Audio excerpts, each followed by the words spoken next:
The McNeese State University women's basketball team has built itself into a Southland Conference powerhouse. The countdown to Katy and the quest to hang another banner in Burton continues today as they welcome Southland Conference newcomer Houston Baptist to Lake Charles.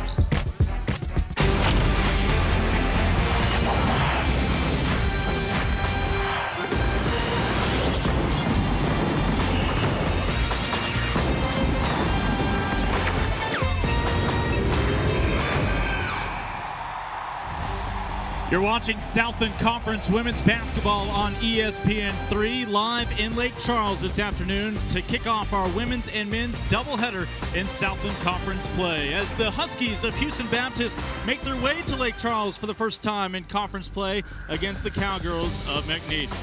Hello everyone, Lincoln Rose along with, of course, the Hall of Famer Van Chancellor. And Coach, we talk about these two teams both coming off big victories, squaring off today. Lincoln, we have a great game today. We have teams that are red hot in their play. Houston Baptist has won 2 in a row. They're playing a matchup zone. They want to play half court. They want to get you down, power the ball inside. McNeese, on the other hand, want to run up and down the floor. This is going to be a very, very exciting game. Before we dive too deep into this matchup, let's get you caught up on some of the headlines throughout the conference with our Southland status check. Only one team still perfect in conference play. Of course, it's one of the newcomers, Abilene Christian, 2-0. They are hosting Oral Roberts, last year's tournament and regular season champions, who represented the Southland in the NCAA tournament last season. Boy, was there a scoring outburst back on Thursday, including the junior over there in Huntsville, Angela Beadle, with the league-high 34 points, the best outpouring of points by any player this season. And, of course, for these Huskies of HBU, they're coming off that win in Thibodaux at Nichols, a quality win to say the least. They've won 2 in a row now entering Lake Charles. So the Huskies now taking on the Cowgirls. Let's take a look at our one-on-one matchup. When you talk about HBU, one of the newcomers in the Southland Conference, it's time to learn the name Shanice Steenholt, the junior. Steenholt is playing so well for Houston Baptist. She has points, she has rebounds, but what I like best about her, 51%. So that means she's taking quality shots and playing intelligent basketball. So that's the new name. Chances are, if you've been following Southland Conference basketball, you are familiar with the next last name, Baggett. It is actually hanging on 2 separate banners here in the Coliseum. Each of her sister's numbers retired. Now it's time for Allison to shine, and boy has she in the spotlight, averaging almost 18 points a ball game. There's always going to be a Baggett at McNeese State, it looks like to me. And then she's in the same mode that her sisters were in. Great outside shooters, can get to the basket and play super intelligent basketball. Big conference victory on the line here this afternoon as we kick off our ESPN 3 Southland Conference doubleheader with the women of Houston Baptist and McNeese.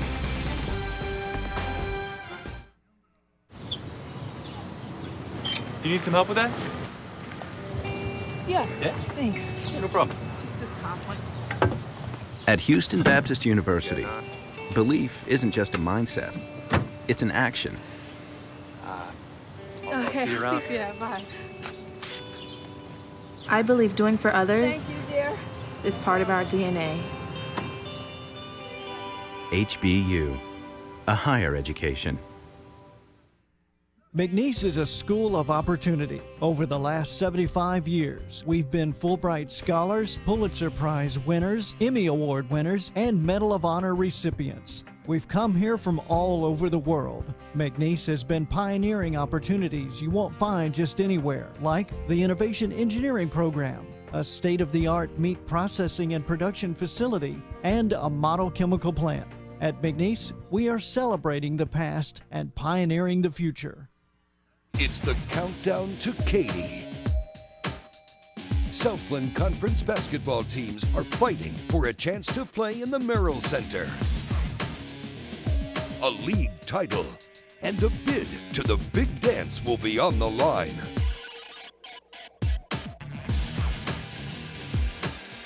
The action begins March 12th. Visit southland.org/Katy or Ticketmaster.com and start your countdown to Katy. Southland Conference basketball exclusively on ESPN 3. Brought to you by Mid-South Bank, the official bank of the Southland Conference. It's time to love your bank. By State Farm. With the service you get from State Farm, you might think their car insurance costs more. but with discounts up to 40%, you may find it costs less. By Houston Methodist West Hospital, leading medicine. And by Jostens, the official championship ring provider of the Southland Conference. Jostens, the ring of champions. We're underway as the Cowgirls had the opening possession, but a block shot by Shanice Steenholt will set up this first offensive set for the Huskies. Lincoln Rose along with Van Chancellor, thrilled to have you with us on this beautiful Saturday afternoon in Lake Charles, Louisiana, as we are in the midst of January and well into conference play here in Southland Conference action. And already each team enjoying one possession and a pair of zeros still on the board. As you see, Brooks Donald-Williams, she's established herself about as successful as any head coach these days in the conference. Outstanding last 3 years. Been in the conference championship, won it, went to the NCAAs. But we're going to have a great game. Both teams are red hot. This is Jalen Johnson who will hand it off to Elena Verdun. And Allison Baggett, just a sophomore, and she gets her first two, again averaging almost 18 points a game. The last time you and I saw Allison, it was in Katy at the conference tournament, where she made her first 8 shots in the conference tournament action. What an outstanding game. But Houston Baptist is carrying it to the basket, doing a nice job, got a good shot, couldn't make it. But if you're going to beat McNeese, you better stop Baggett. I mean, her sister's had great years here, but she's having an outstanding year. You've got to put your best defensive player on it. Jalen Johnson has her pocket picked by Wiebke Bruns. Bruns out of Germany, one of the tri-captains for the Huskies and one of more than a handful of international players for Houston Baptist. As we are even 2 apiece. First points coming from Steenholt. 17 points, almost 9 rebounds a ball game, leading the team in both those categories. And Steenholt's going to be a handful. She can outrun Jones. They're going to have to find a way to help her in transition defense. That's one of the plans. That's Johnson from Jennings, Louisiana, from the same hometown as her head coach these days. The offensive rebound and putback won't go. You got to find a way to knock that shot down. Okay, when you get it inside, you got to finish. What an outstanding year Donna's having right now with Houston Baptist. Yeah, Donna Finney spent 3 years on that bench as an assistant coach before this year being promoted to head coach. She is the first international women's head basketball coach in Division I. Hard to believe with the amount of international flair. But first, let's take a look at the Brooks Donald-Williams file here. As 7 years as McNeese head coach, you see over 100 victories. That includes 3 consecutive postseason appearances. Steenholt will strike again, and HBU has its first advantage. We mentioned 3 straight postseason appearances for these Cowgirls. Last year, they went 4 rounds deep to the finals of the Women's Basketball Invitational. Coming up just shy against Detroit, but along the way beat Mercer, Elon, South Dakota. An incredible run as those Baggetts were determined to extend their careers. I don't think there's any doubt anymore, Grib. And I found out why they were so tough. I met their father tonight. Their father, Stan, is a high school coach here in town. I mean, in the state of Louisiana, he coached them all. He coached his last game he ever coached was last year when Allison was a senior. They got beat by John Curtis, and he was just saying that it's time to hang it up after he got to coaching his daughters. Allison at the line right now. One more free throw to tie. She is the youngest of Stan and Sherry Baggetts, 3 girls. Remember, she would not have had a chance to ever play with her older sisters had they not sat out their sophomore year and redshirted. Stayed on campus for 5 years. Jalen Johnson, we mentioned, the pride of Jennings, Louisiana. Won a state championship at Jennings High. As did Brooks Donald-Williams back in the day. Houston Baptist is running a very patient offense. Great job, penetration. Then you can't, after you run a great play, you cannot turn the ball over. But in transition defense is where you got to stop McNeese. They're so good, they're so quick. Verdun was the one who went down to the hardwood floor to get that ball and send it back up ahead. Well, we knew defense would be on display here at Burton.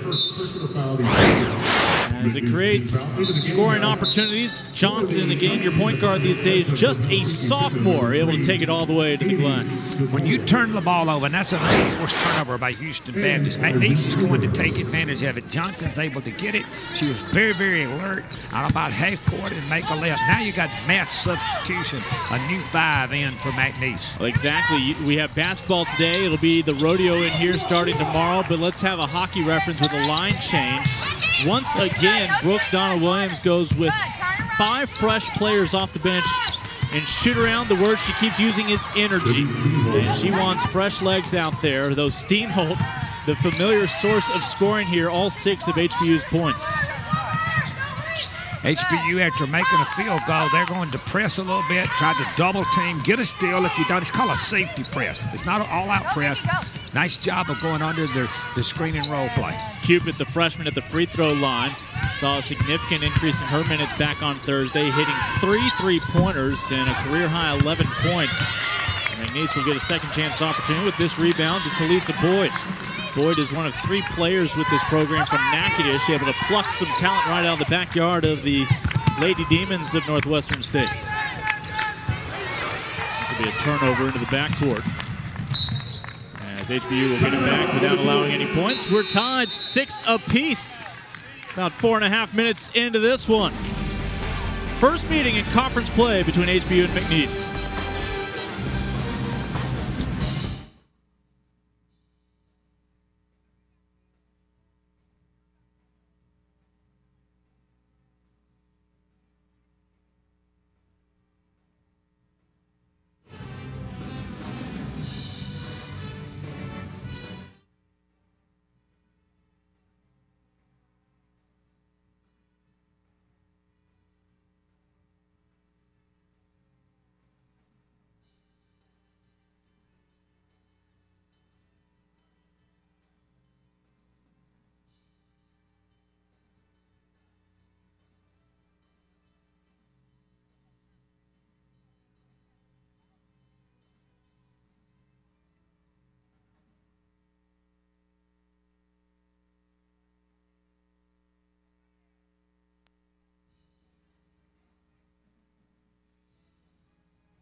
Quick look at the Southland Conference standings for the women. Not much separation here early on, and Houston Baptist quickly has found its first 2 wins in conference play. You see they're in the midst of the teams with multiple wins already.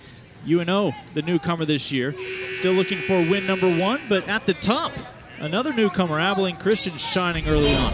This is so important. Right now, this is a big game conference-wise because you got to be in the top 8 to make the conference. Top 2 teams get buys.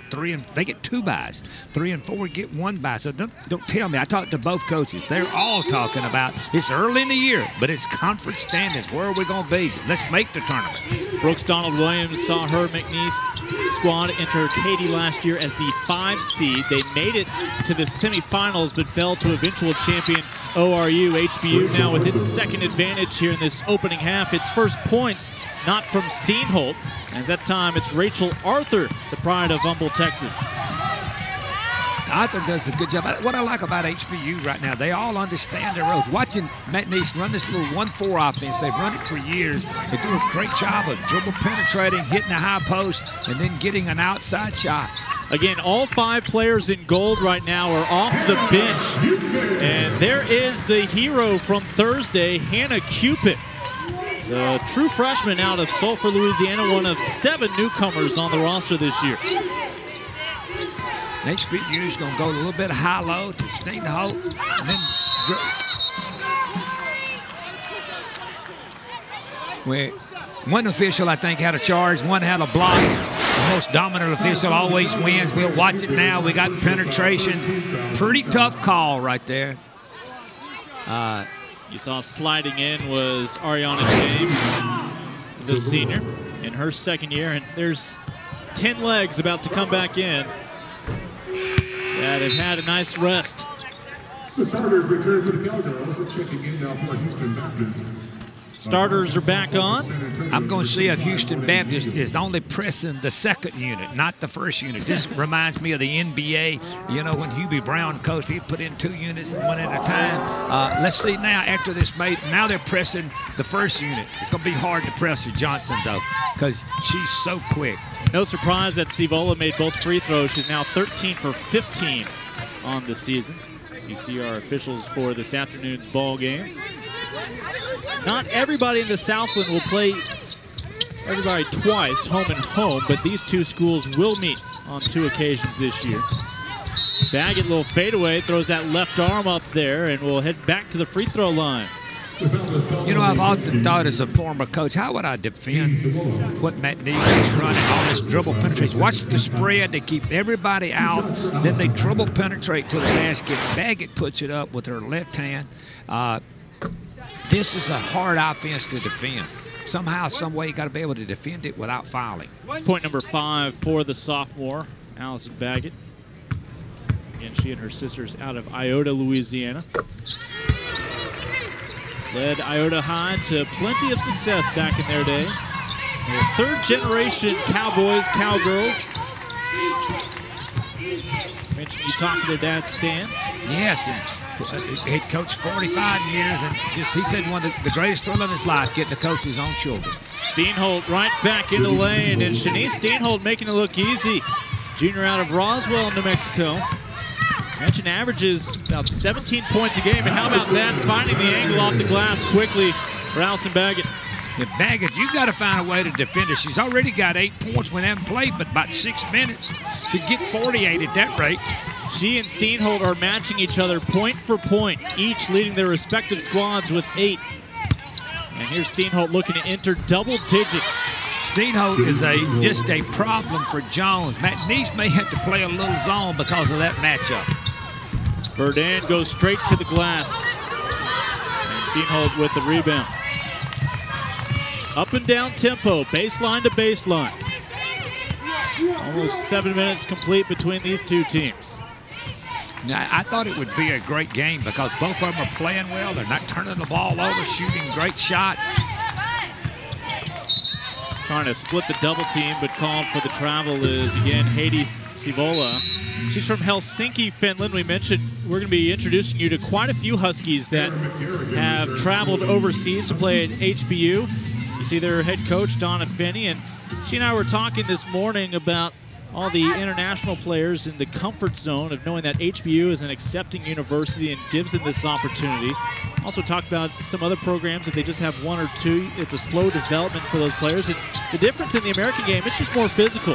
You have to get used to it. A lot of players overseas simply don't lift weights.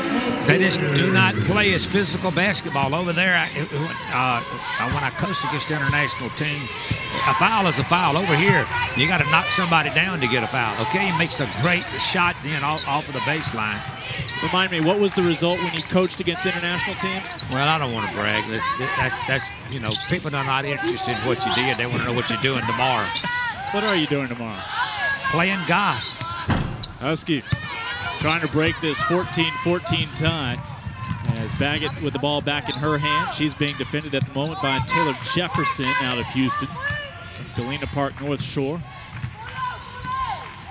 But you'll notice a lot of these players on the floor for McNeese, sophomores or players who've only been in the program for a couple of years. You only have 2 players on this program who have been with the program for at least 3 seasons. Everybody else, you have a couple seniors who were junior college transfers, and the rest, immediate impact sophomores and freshmen. Baggett looking for an impact from WNBA range. Won't go, but the offensive rebound by Verdun. No. How about Okoye? I don't think that was WNBA. I think that was NBA and beyond. Her last 2-3 balls are way, way out. Free throws coming up for the Cowgirls, looking to break a 14 all-time.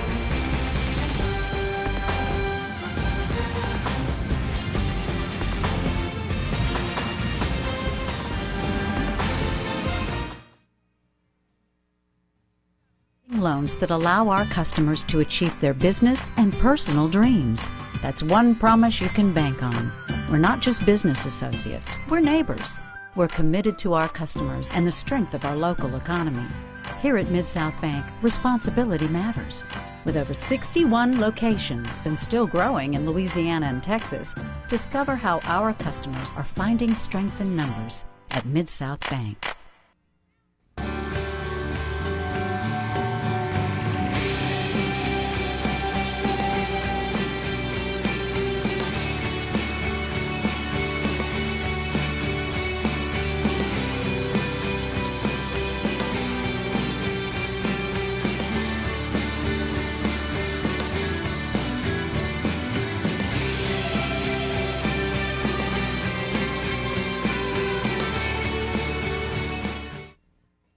Are you sure we should take this billboard down? People find out State Farm does car loans as well as they do insurance. Our bank is through. Good point. Grab an edge. Look, there's two guys on the State Farm Borrow Better banking sign. No, for real, there's two dudes on the State Farm Borrow Better banking sign. Gentlemen, please get down from the State Farm Borrow Better banking sign.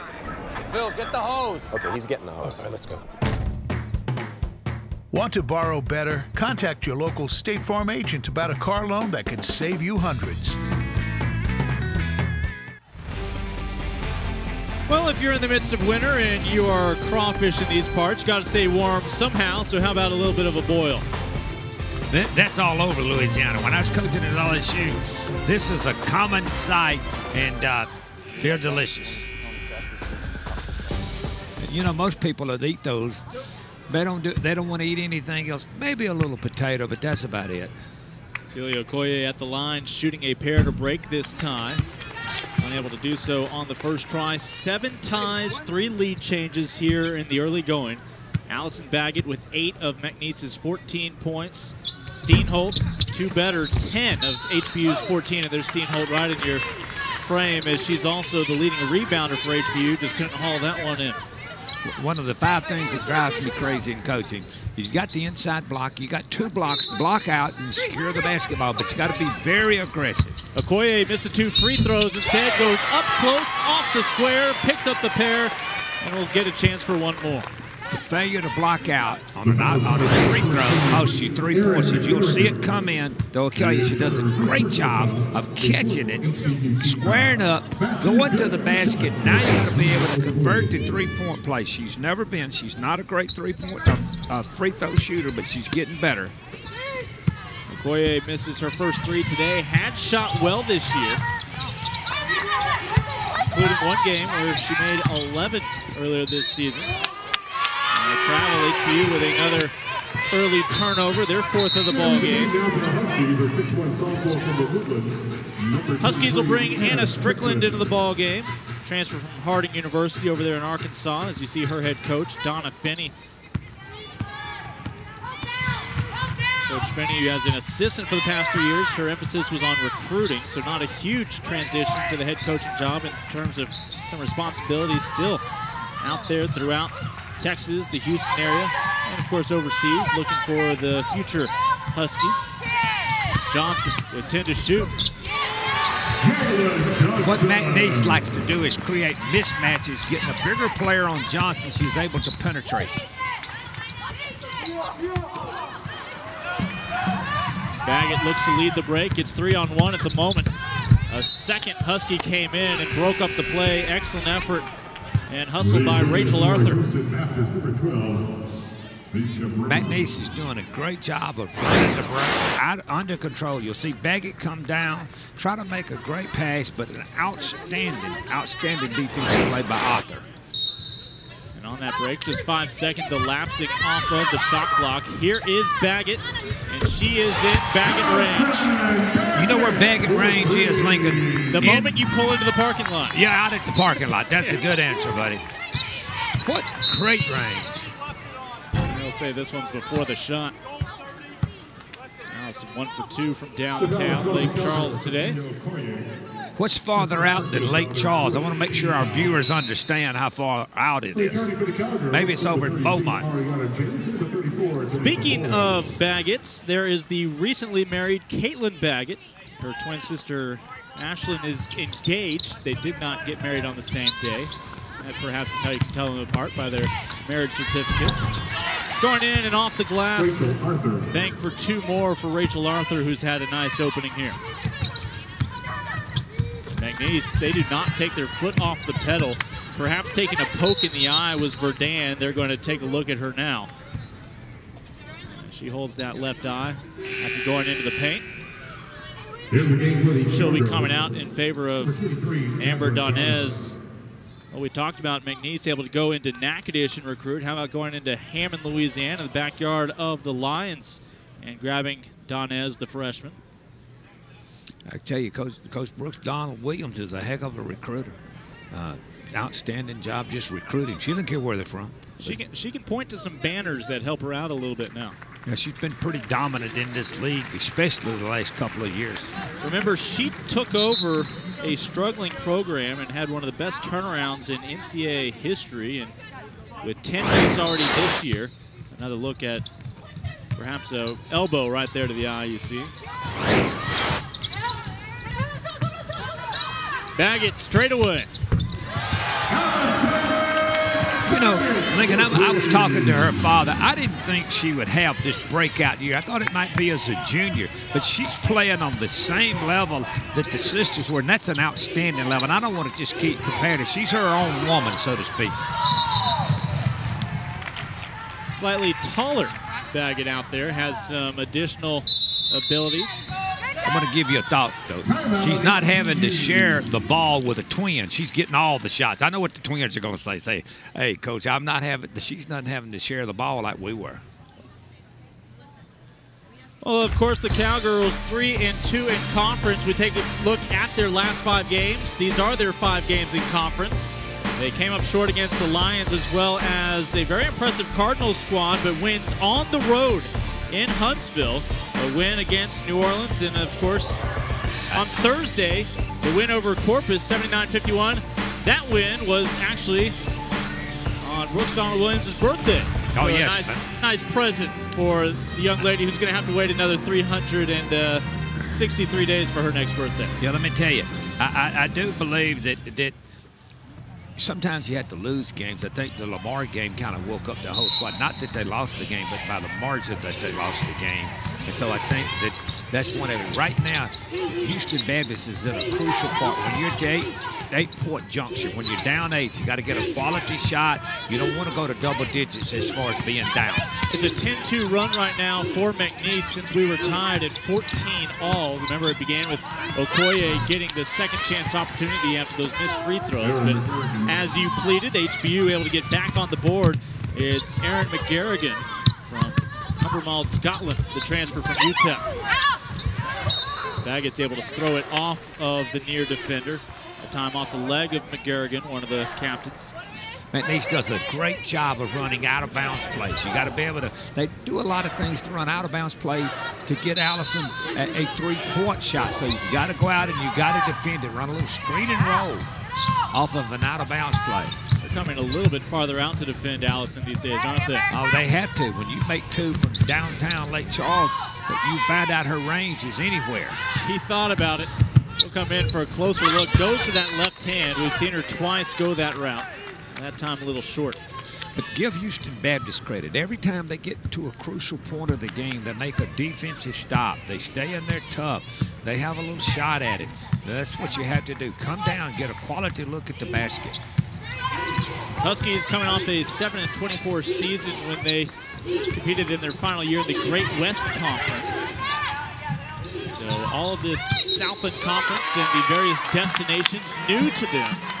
Coach Finney at least has an assistant familiar with the conference, and Lauren Tippett, who spent her college days at Sam Houston State in Huntsville. They used her as a navigator. And we talked about HBU and learning their way through this conference. Their first 5 games, it was a rough start. ORU, UCA, SFA. You can forgive just about any program for starting off 0-3 against those teams. But how about bouncing back against a very good Lady Demon squad and then again against Nichols? You go down to Nichols and play that basketball team down there is tough. That's a great win for them. HBU with another defensive rebound, a chance to cut additionally into the 6-point deficit. Driving in, basket counts, and a free throw pending for Rachel Arthur. HBU is really good driving the ball to the basket. What a great job. Great body control, not to charge. Arthur goes in, squares up, makes a good shot. But right now, HBU is really in transition. Our offense has been outstanding. They've gone from 8 down now to only 3. That's crucial points in the game. Those are the points that determine the outcome of the game. Arthur is one of the 3 Huskies averaging double-digit scoring this year. Really a pleasant surprise for her head coach this season. You knew she had a high IQ, high basketball IQ as well. She's a biology major. But also very talented out there on the floor. Excellent pass, creating the opportunity. No points just yet for Talisa Boyd. She'll head to the free throw line for more Cowgirl free throws. McNeese is creating some problems for HBU by running dribble drive and then screening on the ball. They're running a little handoff play with 3 on the outside, 2 on the inside, and then they get a ball screen. And then that makes it a post defender have to come up and defend a guard. It's pretty hard to defend. That's just the 7th free throw on the year for Boyd. She's now 4 for 7, but she's one of the players from Natchitoches. She began her career at Northeast Mississippi Community College. But back at Natchitoches Central High School, won the 2010 state championship with current teammate Victoria Rochelle. Rochelle was a freshman on that championship team 4 years ago. And Arthur again, this time a bit farther out, able to connect. I love the confidence Arthur had when the ball was released. She was already running back. She said nothing but the bottom of the net, string music. It's just a 2-point ball game all of a sudden. HBU trying to get the steal, but instead, reach-in foul. So they'll stay with the Cowgirls. If Jefferson committed a reach-in foul, never on penetration. You can't steal the ball. Let it go.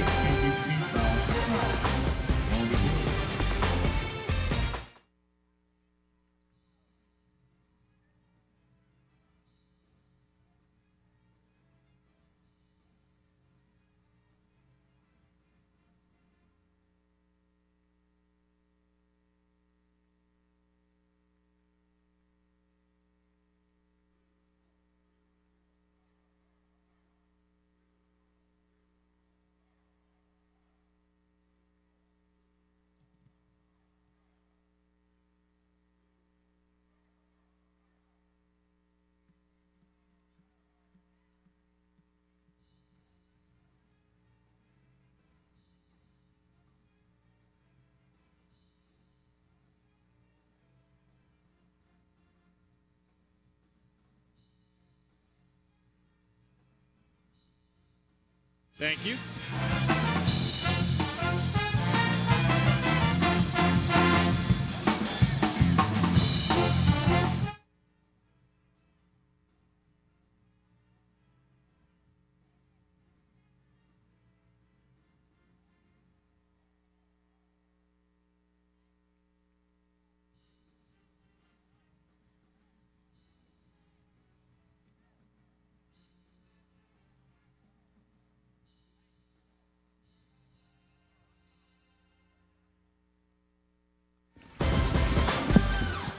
Great way to kick off your Saturday with a Southland Conference women's and men's doubleheader. We're thrilled to have both games here on ESPN3 today, beginning first with the women. And, well, Van Chancellor, this has been a fun start. 26-24, the Cowgirls out on top by a pair. Trying to stretch this lead back to a couple of possessions as a couple of free throws here coming up for Victoria Rochelle, the other Natchitoches native.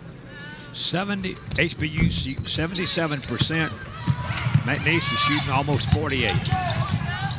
Could not connect on the front end of that 1-and-1.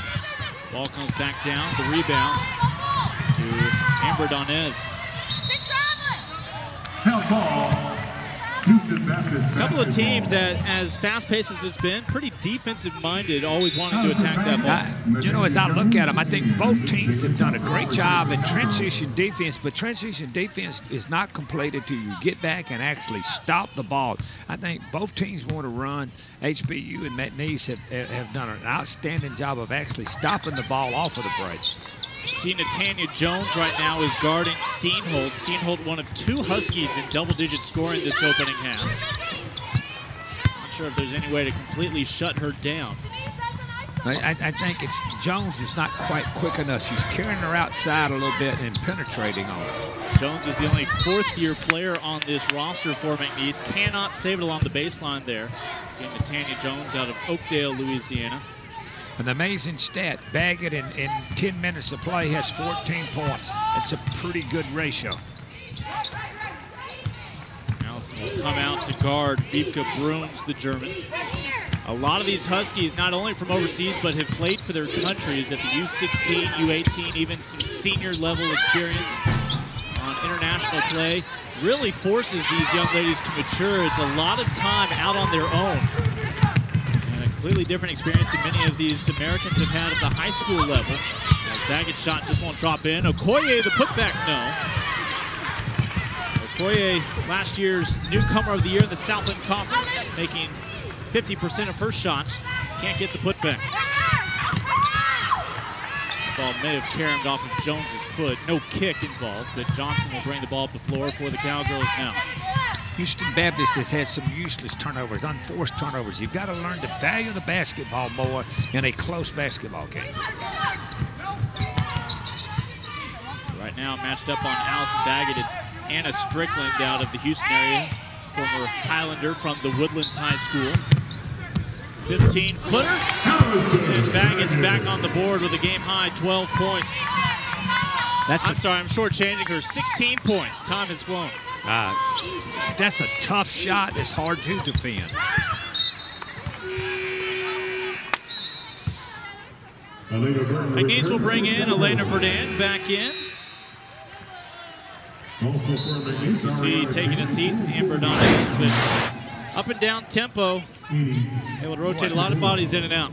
See, Baggett goes, sets it up, makes an off-balance, going right shot. What can you do to defend it? We've seen her take a similar shot, but with her left hand a couple of times. Able to connect that time with the right. Shot clock dwindling down to 10. And just unable to take advantage of the size of Steenholt with Jones matched up on her. 1 second to spare, and it won't drop through. Huskies have numbers back. Johnson doesn't mind the ratio. That's not exactly to her favor. Cowgirls trying to get back in a charge call. Allison Baggett had both feet firmly planted outside the restricted arc. You'll see this. You'll see Baggett. I hate to disagree with you after watching it. I thought it during live action. I thought it was a foul. I thought it was a block, but that's too tough a call, and it's the toughest call out there in the game. I don't care what you say. The speed players are playing that today. I'll usually defer to the Naismith Hall of Famer. But I just don't like the offensive foul. I think the only offensive fouls you ought to call are when they're exactly people. There's a great crowd here, by the way. People come into this game today to watch offense. They don't want to come in and watch free throw shooting and all of that. Let's put the offense back in the game. Well, and 2 years ago, that was when all the officials got together. They tried to reemphasize that if it's a 50-50 call, it needs to go against the defense. Well, I thought that was a 50-50 call. How about that? That's the way to be political, but I'm not running for any public office. Touch foul against Johnson. The Cowgirls, Jalen Johnson with her It's going to be the 16th foul, first personal on Jalen Johnson. Cecilia Okoye will return for the Cowgirls. Nobody with multiple fouls here in this opening half, with the exception of Aaron McGarrigan, the Houston Baptist Husky, starting forward.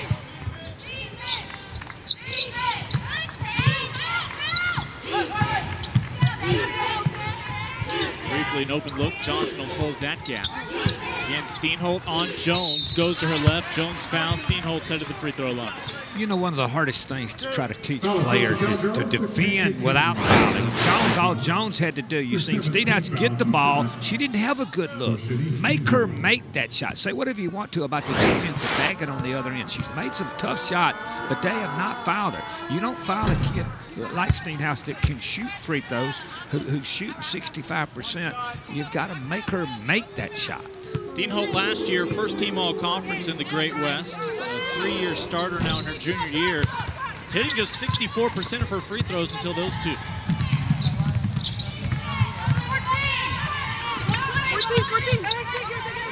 We got Steinholt out right now guarding a little bitty guard. We got a mismatch. We got a little girl guarding inside. Okoye up and over the double team. Jones has her back in the offensive rebound and the two. I'm a little surprised that HBU hadn't tried to play a little zone, but I guess it's hard to zone bag it. First 2 points for Natania Jones in this ball game. And Allison Baggett leads McNeese with 16. And you have a pair of Huskies, both Steinholt and Arthur in double digits. A lot of great individual performances, but a couple of impressive teams coming off wins on Thursday. Only one can pick up a win here on this Saturday afternoon.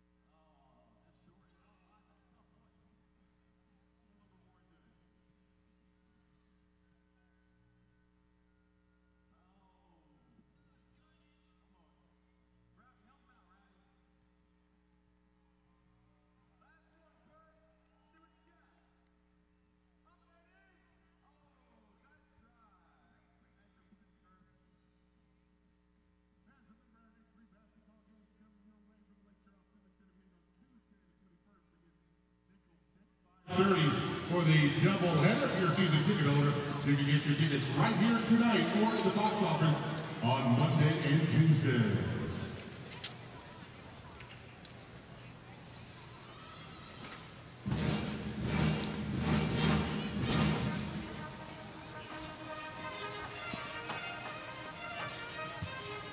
Yeah, testing 1-2. Cowgirls 30, Huskies 26, 3:34 remaining.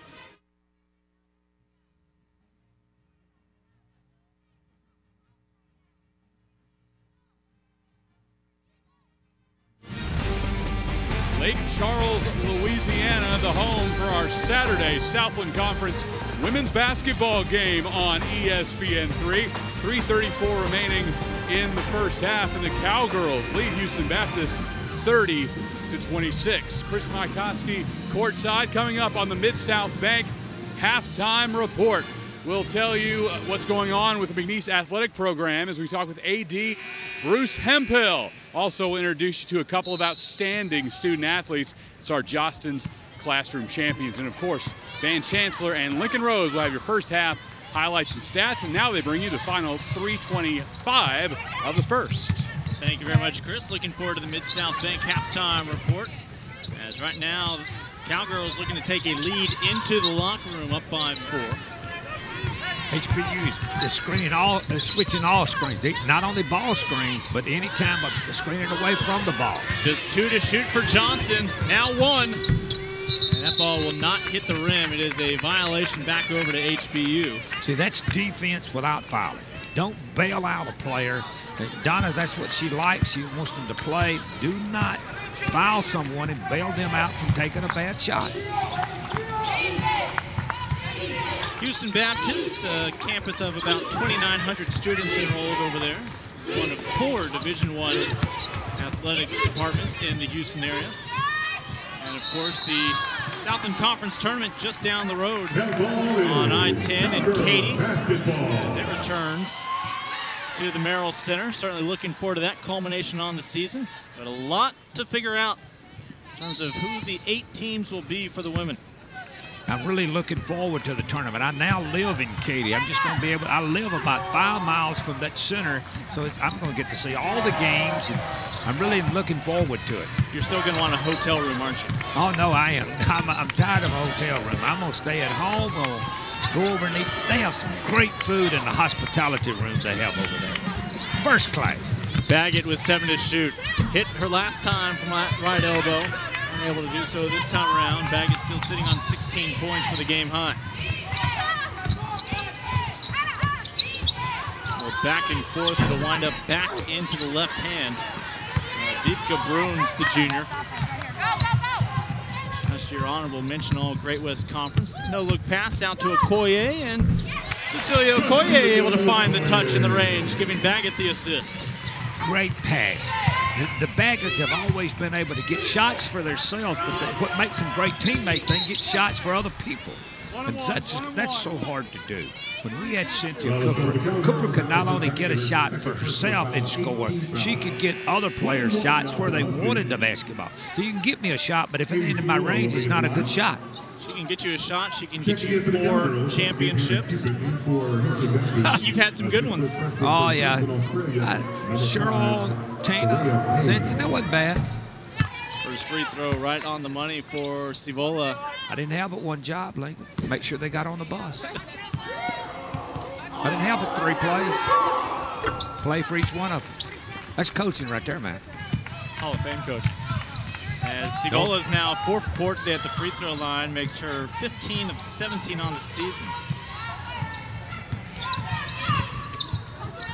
90 seconds remaining in this opening half. Okoye gets her own rebound, the putback. They'll count the basket, and it's another opportunity for a 3-point play for Cecilia Okoye. Okoye does a really good job. She catches the ball out high, faces you up, but if you don't block her out, I think now she is the best offensive rebounder in this league. I just think she's so relentless, and to be an offensive rebounder, if you talk to the great Moses Malone, he would tell you all you do is you just got to think every rebound's mine, and she does an outstanding job of doing that.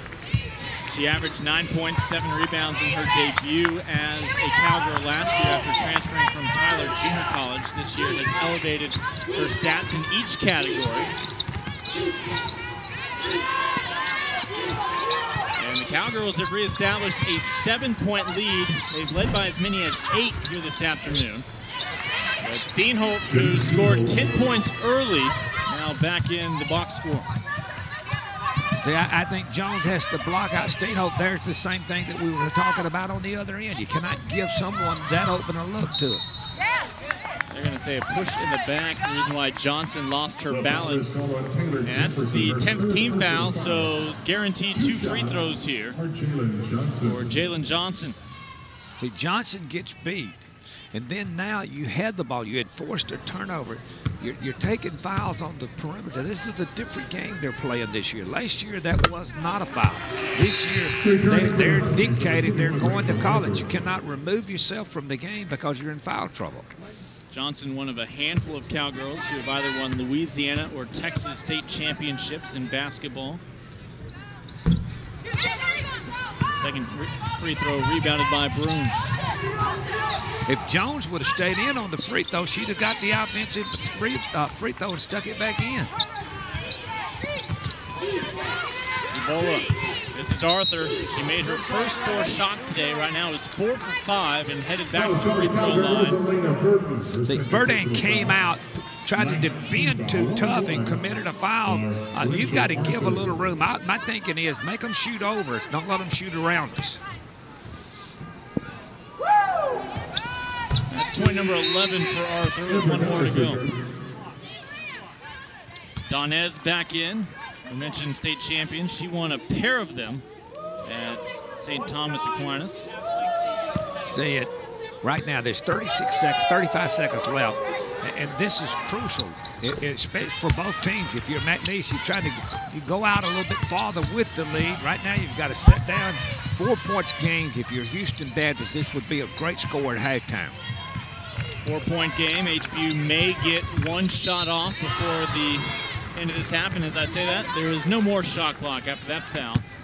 Although free throws coming up as the double bonus continues. With her second personal foul. 2 shots for Amber. See, and once again, it's the same foul as the previous play. You got 23 seconds. You've got the game where you want it. You've got to be able to make a play. Now you're just giving players who shoot the ball really well. McNeese has always been a very good free throw shooting team. That includes Amber Donez. She was 13 for 16 coming into this ball game. Cowgirls have done a nice job getting to the free throw line in this contest. Yeah, that's part of it. Offense is getting to the free throw line and then making the most out of the free throws. They've done a nice job of getting there and then converting them. Both teams huddled up, and, well, Van, you and I were talking about it a moment ago, your new hometown, and I assume you're in the phone book, but yeah. And this is where you want to be in March 12th through 16th. The top 8 men's and women's teams will each be there competing for the right to play in the NCAA tournament. Tickets are already on sale at Southland Conference institutions, also Ticketmaster outlets. You can go online, Ticketmaster.com. See, this is a great tournament for the one reason. Not only is it great basketball, but if you win it, you get to go and your name is on ESPN later on a Monday. And so teams play so hard. The first game is a great game because if you don't win the first game, you can't win the championship. I find it is one of the most exciting times of the year. Sometimes they say success will go straight to your head, and you see plenty of oversized heads here inside Burton Coliseum. This community has really embraced this team. Winning has helped, but what Brooks Donald-Williams will tell you is when she came in and inherited this program, there was only one player from the state of Louisiana. She has recruited locally. She has won with local talent, and that will bring in the neighborhood and the community wanting to see some familiar names. 6 seconds to get a shot off. Rebound down to Cupid. And McNeese will just dribble out the final second here in the opening half. A 6-point advantage. Cowgirls will take it into the locker rooms. When we come back to Lake Charles, it's our Mid-South Bank halftime report with Chris Mikoski. Cowgirls with the advantage, looking to improve to 4-2 in conference play.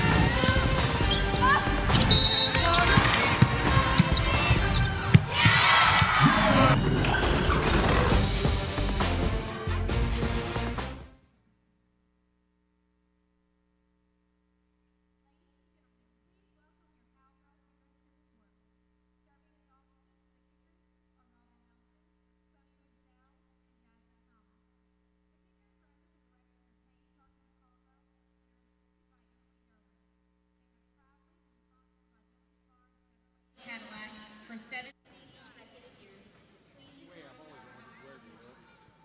Oh, the whole time? Yeah. Okay. Mm-hmm.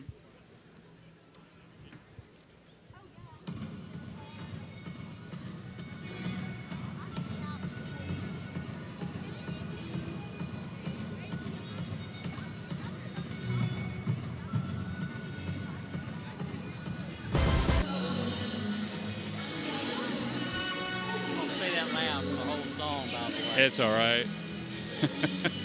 Can you hear me okay? Talking in a conversational tone like this? Okay. A little bit higher. So what you just said, I took us being just a little bit higher.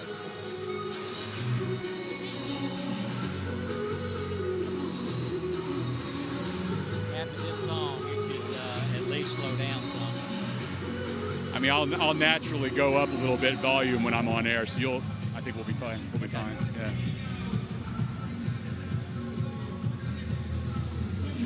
Back Tuesday, by the way?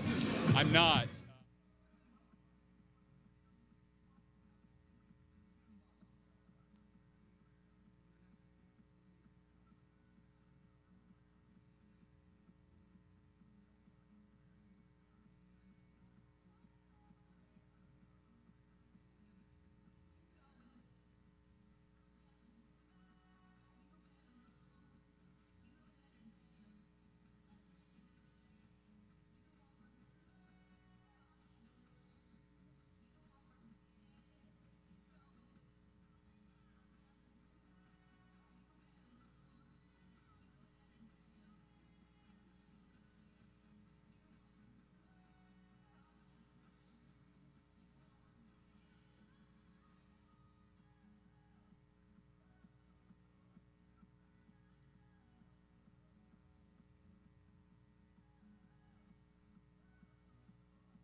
It's the Mid-South Bank halftime report on ESPN3. The McNeese women lead Houston Baptist 38-32. Chris Mikoski courtside here at Burton Coliseum, joined by McNeese Athletic Director Bruce Hemphill. And Bruce took over a week before football season started. And wow, what a start with that win in Tampa over USF. And it's been all good things from there, Bruce. A lot of good things happening here in Lake Charles. It's been a lot of fun, Chris, along with the fact of that I told Matt Viator, it's my job as successful as you had in your first or my first season with him in football. If we go to 10-3, second in the conference, go to the round of the playoffs, as I told him, my job is not to screw you up. So I think I've succeeded in that part of it. But it is a lot of fun and a great event, so many great events here in Lake Charles. And obviously today we're focusing on basketball and a couple of great coaches, some of the best that we have here in the Southland, in Brooks Donald Williams and Dave Simmons, who himself was a star as a player in this league. And I know you're enjoying working with those two. They're great people. You look at those two, Brooks from Jennings, Dave, our men's basketball coach from DeRidder. I'm from Sulphur, then Matt Viator being from the Sulphur Lake Charles area. It's not only good to be so successful as we have been, but the fact of that we're local. Absolutely. Well, the Commissioner's Honor Roll for the fall in the Southland Conference just came out this past week, and McNeese, with a ton of student athletes on this list, I know you're incredibly proud of those young men and women. So much, not only because we did so well academically, Chris, having 92, finishing second in the league, 10 of them with 4.0 averages, but also the fact that we got such great kids. They're happy, they're glad to be here, so it makes it even want to be even more successful than they are now. Burton Coliseum is a great home for McNeese basketball on the women's and men's side, but the rodeo means that the team moves over to the Lake Charles Civic Center for a couple of weeks every season. Something a little bit down the line, perhaps, would allow that not to have to happen anymore, and also get maybe some more students, general student body, at your games, and that'd be an on-campus venue. Well, when you talked about some exciting things going on with McNeese, obviously that's a big one right now, too. Currently, it's being called the Health and Human Performance Educational Complex. We'll have that department in there too, have our basketball arena, possibly having a volleyball arena in there too. Having it on campus is going to have so many great events in there too, but having part of it's McNeese's. All right, Bruce, really appreciate your time very much. Always good to be in Lake Charles. Same here too. Good to have you here too, Chris, always. Bruce Hemphill, Director of Athletics here at McNeese State University. Coming up, we'll introduce you to one of his student athletes who we're calling the Jostens Classroom Champion. That's next year on the Mid-South Bank Halftime Report. The Cowgirls over the Huskies, 38-32 at the break.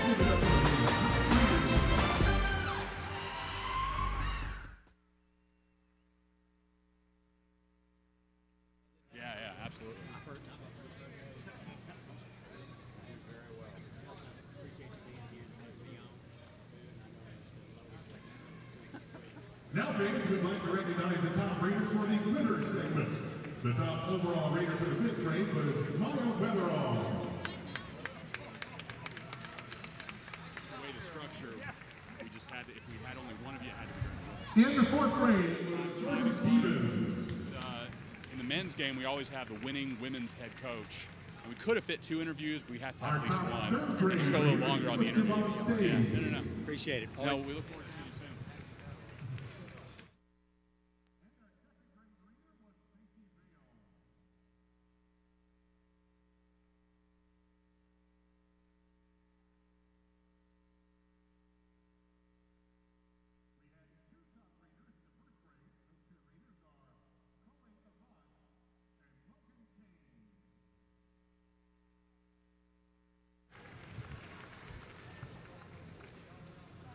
And we had 3 top Oh, really? in kindergarten. The school websites don't have live scoring?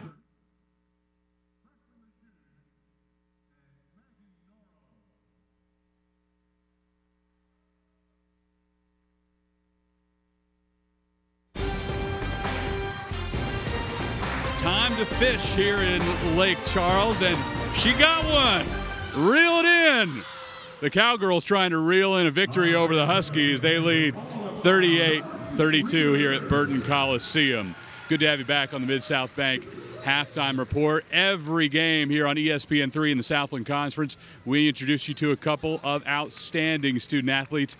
They're our Jostens Classroom Champions. For Houston Baptist, Aaron McGarahan, a junior forward with a 3.42 GPA. She's an accounting major, a 2-time team captain, also the representative for the women's basketball team on the Student Athlete Advisory Council.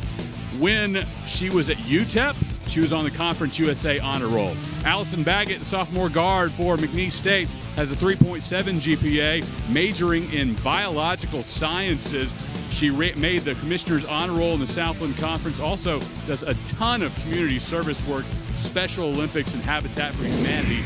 Only the start of what she does in the Lake Charles community, just like her sisters did before her. Just love having those three young ladies in the conference. Also want to remind you to start your countdown to Katy. The Southland Conference basketball tournament is March 12th through the 16th at the Leonard E. Merrill Center in Katy, Texas.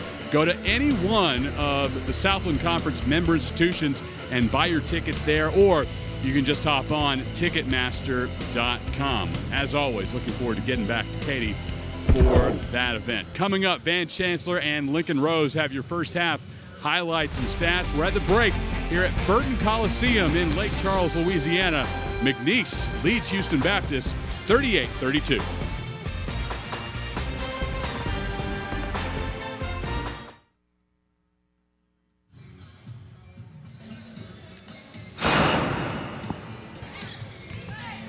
Probably going to be Steenholt.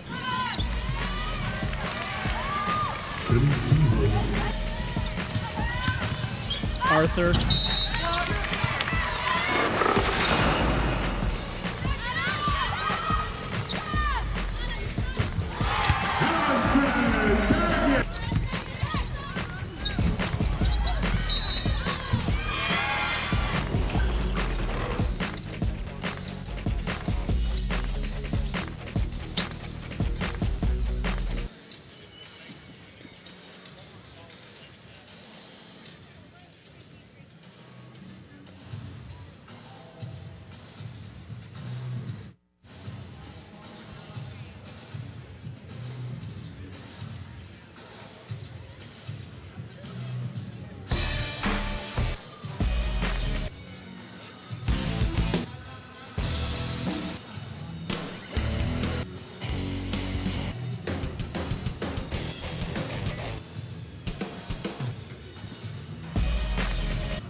ESPN 3, the home of Southland Conference basketball. McNeese leads Houston Baptist in women's action 38-32. For the first half, highlights and stats, here is gold medal winning head coach Van Chancellor and Lincoln Rose.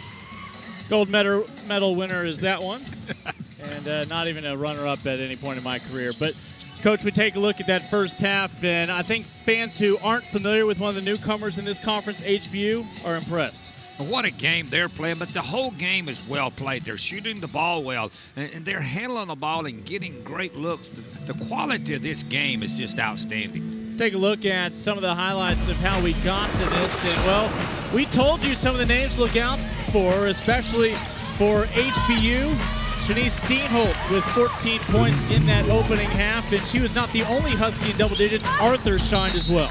These two players were able to do it inside by penetrating, whereas on the other end, McNeese did it with outside shooting by the one and only Allison Baggett. Yeah, Baggett 16 points. You'll see Okoye follow up with one of her 3 first-half offensive rebounds. Cowgirls with 9 offensive rebounds in that first half and helping themselves out along the way. You'll see that HBU's shooting 52%, but they're giving up too many offensive rebounds. McNeese has done a great job of getting on the boards and then breaking even on the rebound, and that's one of their concerns was rebounding in this game. You see there on our Mid-South Bank halftime stats, those 12 turnovers for HBU, those have led directly to 11 points for the Cowgirls, early difference in this ball game. So 38-32, Cowgirls and HBU are among the pairs that will play twice this year. So the Cowgirls will play later on this season in Houston. But HBU is trying to come into Burton before the rodeo comes to town and grab one last road win. See, in conference play, anytime you can win a road game, that's almost like winning 2 games because it's such an advantage for you. But HBU right now has got to quit fouling defensively and rebound. If you're McNeese, just keep on keeping on. Back and forth affair. We'll see how we get started when second half action begins. when we return to Lake Charles and Burton Coliseum here on ESPN 3.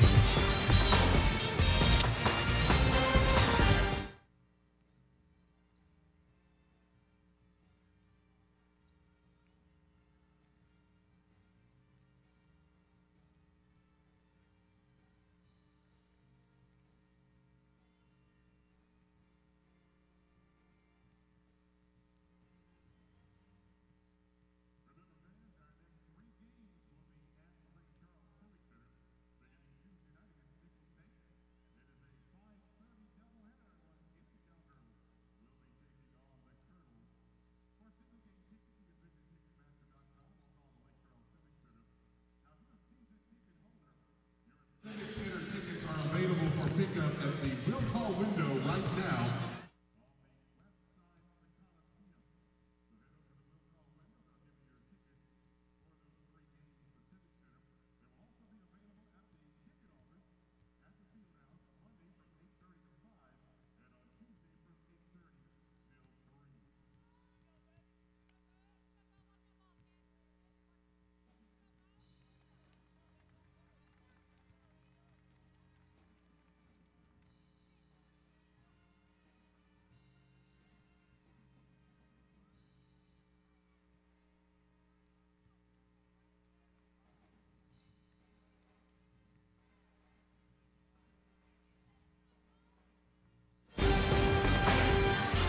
.38-32 as we wrap up the Mid-South Bank halftime report and about to get the second half started. A reminder, stay tuned here on ESPN 3. Up next, tentative start time of 3 o'clock. The men will take center stage here at Burton Coliseum as the Huskies and Cowboys square off for the first time since 1989. The last time McNeese played HBU, that was in '89. They won. They went on to their first ever NCAA tournament. In fact, back then, Cowboys head coach was Steve Welch and assistant coach was Dave Simmons. These days, head coach is Dave Simmons. Assistant coach is Steve Welch. I just talked to two of them at the halftime. They were so discouraged with their last game. I looked for McNeese to come out on fire today, but I saw Houston Baptist beat Northwestern State the other night, 98-97 in a great game. That's going to be a shootout next.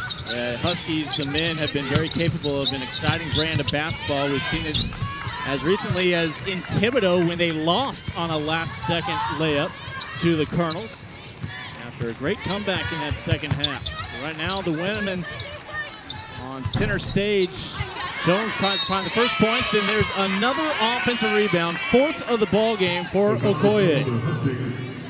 Right now, HBU is just not blocking out. They've had so many mismatches, but the offensive rebounding right now is the thing that's got McNeese this 6-point lead. But in a basketball game, when you come out at halftime, I've always believed the first 4 minutes of the game are vital to your team, especially if you're on the road and you're down. And that's where HBU is at this time. They cannot let this game get away from them right now. Anna Strickland's the first player off the bench for Donna Finney and the Huskies as she comes in for our Jostens Classroom champion, McGarrigan.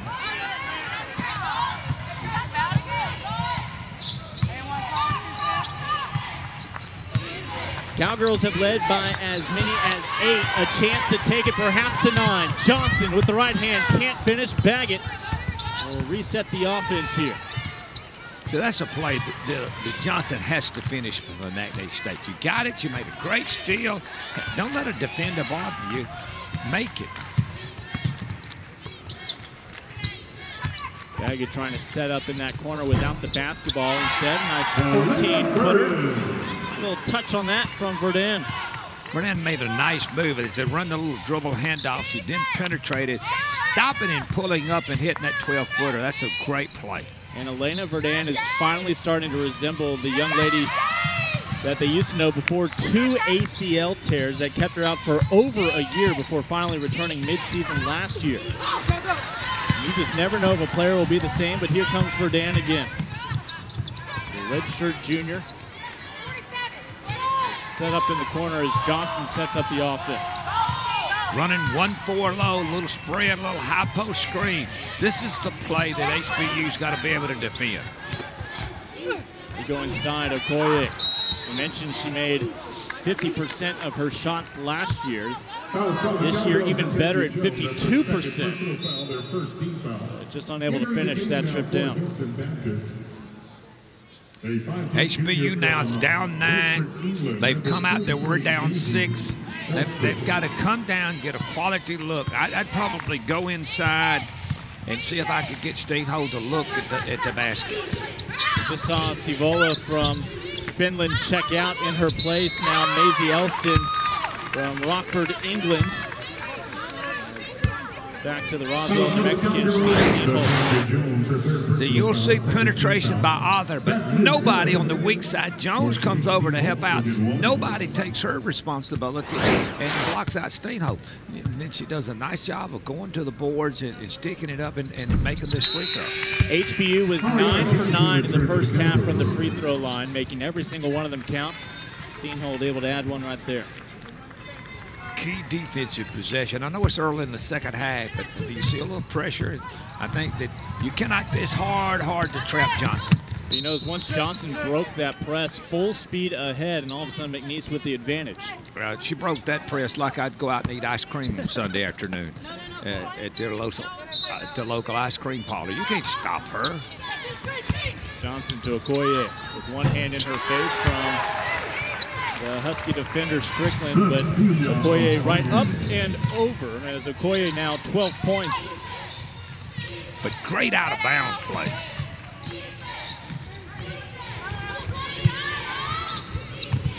Arthur trying to cross up the defender who goes into Steenhold. More often than not, you find number 20 in the paint, you're going to come away with an assist in the box score.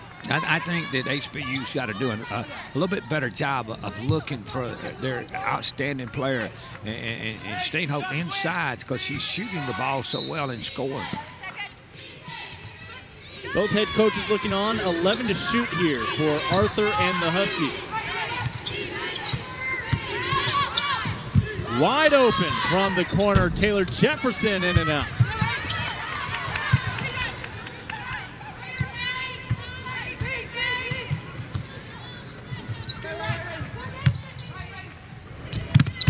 This time back into Strickland.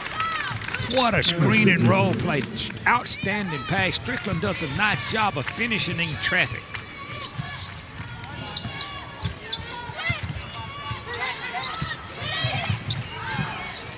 Baggett has been quiet here in the opening 3+ minutes of this second half, to the credit of HBU. You see, HBU gave her those 3 long-range shots after she made 2 of them. They stopped that. And a whistle. McNeese never able to find the open shot, but instead create an opportunity for themselves here. Verdun at the line. 23. Again, we have mentioned a few things about Coach Finney, the native of Scotland.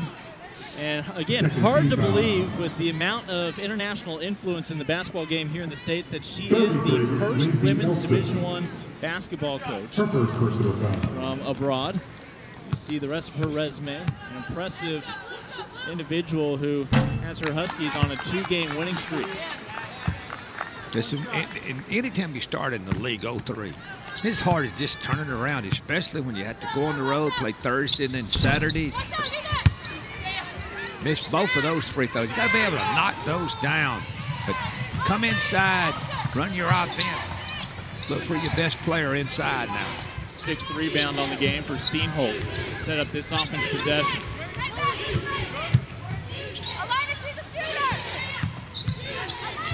Huskies with some nice size around the perimeter. It'll wind up in the right hand of Maisie Elston. Again, the junior from England, able to connect from 3. It was just 3 of her first 20 attempts from beyond the arc until that one. But McNeese comes back, answers the 3 by going inside, powering the ball up, getting a great look at the basket. Back in 4th ball game right now, a 5-point lead for the home squad. Cowgirls playing their final game here in Burton Coliseum for a while, as for the next few weeks, the rodeo's in town. It'll move them over to the Civic Center here in Lake Charles. Looking to leave Burton on a winning note. With 15:41 to play, a 5-point lead for McNeese.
because if basketball season and March Madness wasn't enough to look forward to, how about the traditional Mardi Gras parade?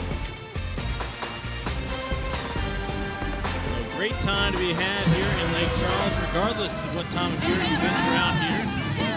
And today inside Burton Coliseum, a 5-point lead for the cheerleaders to cheer on. Their Cowgirls, 45-40. Lincoln Rose, along with Van Chancellor, welcoming you back in. Well, Houston Baptist is taking advantage of this opportunity to introduce themselves to some future conference rivals. But if you're Houston Baptist, you're hanging around. You got 16 minutes to go, 15 and a half. You're only down 5. But if you're McNeese, you'd like to go ahead and get up in the double digits and then find some way to make a difference in the game at the end. Okoye goes with the right hand. Steenholt fighting for the rebound, can't save it. It stays with the Cowgirls. HBU, we mentioned they've won their last 2, including Nichols on Thursday in Thibodaux, a game they trailed by 9 at the half. And despite turning the ball over 24 times, giving up 29 points off those turnovers to Nichols, HBU was able to grind it out and find a way to win. Final score 66-61. Baggett trying to get her teammates involved. This time gives it away to Verdun. Johnson. That ball thought about it, but decided against going through. That was a tough rebound at that time by Strickland. Then when you have a foul on the inside, you'll see it. Contested the shot, then go up. Strickland just goes up and says, "That's my ball," and that's how you got to stop all this offensive rebounding that McNeese State's doing. There's Okoye whistled for her second personal foul. Again, nobody with significant foul concerns in this ball game for McNeese, with the exception of Natania Jones, who's been sidelined with 3 for a while. For HBU, both McGarrigan and Jefferson have 3 fouls apiece. As long as you have Steenholt out there on the floor, you've got a chance. Oh, yes.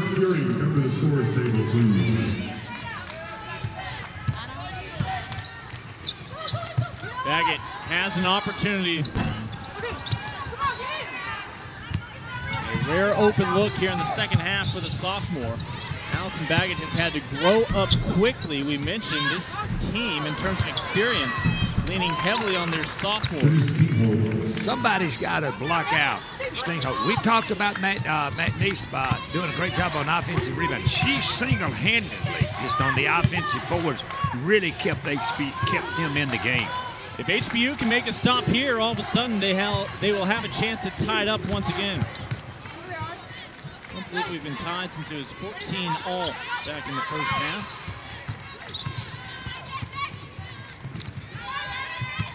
Verdun gets the screen up top to Baggett, still 3 to shoot. And Baggett will have that last chance opportunity denied by Steenholt. It would have been McNeese basketball, but shot clock expires and the turnover back over to the Huskies.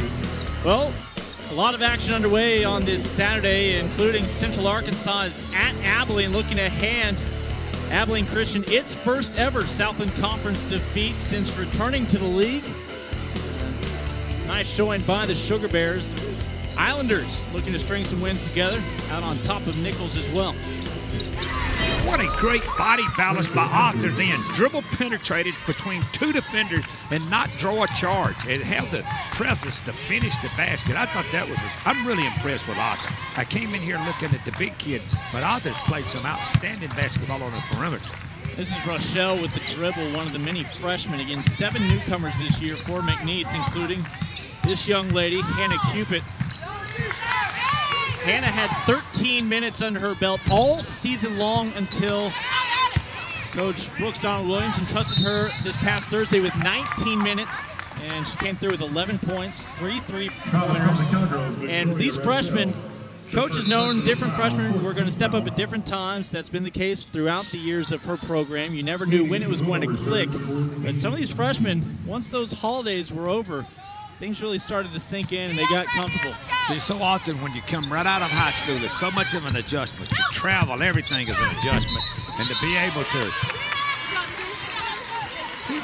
and then sometimes when you got to realize you can't do certain things. Play under control. When HBU has great patience, they've controlled this game. You'll see penetration with 3 defenders. You had no chance of making that shot. Okoye took the charge. A split second later, the inbounds pass was stolen. The ball's going to stay with the Cowgirls, with the possession arrow favoring them on a tie-up. Your attention, please. Curtis Curing. I thought Arthur's done a nice job on Baggett here in the second half. She's pressured her without fouling and not hadn't given her all those easy looks at the basket. Mentioned Baggett's a sophomore. Johnson, the point guard, a sophomore in her own right. McNeese with a bright future ahead of it. Several key pieces already in place. Shot clock halfway down. Baggett trying to lean into Steenhold, didn't need the contact, picks up a pair. She's got 18 points, her first 2 of the second half. What a great shot, though, under presses with a taller player defending you.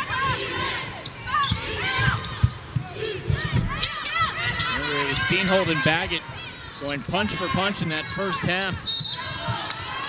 Steenhold unable to answer this time around, and Cowgirls take it from a 1-point lead back to 3, and now with another chance to grow this advantage.